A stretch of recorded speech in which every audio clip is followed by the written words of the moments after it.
Everyone, hello everyone, কেমন আছেন সবাই? আজকে অনেকদিন পর সন্ধ্যায় আজকে বাসায় নাস্তা করব। আজকে বন্ধ এই কারণেই। তো আজকে না সন্ধ্যার নাস্তায় থাকছে আলু। আমি আলুর চপ করব।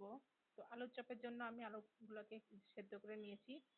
আর এই যে আলুর চপের জন্য ধনেপাতা, মরিচ, শুকনা মরিচ, লবণ, ডিম আর কিছু সসেস সবকিছু দিয়ে আমি আলুর চপটা করব।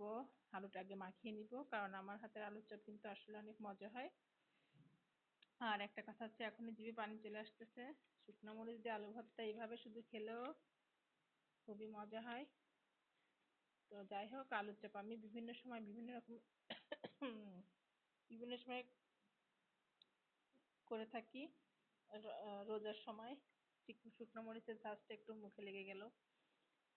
তো সরি, আমি মরিচ আর পেঁয়াজ ভালো করে মেখে সাথে ধনেপাতা দিয়েও মেখে নিচ্ছি।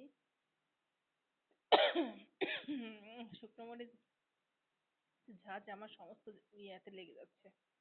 তো সো সবকিছু দিয়ে আমি ভালো করে মেখে নিলাম।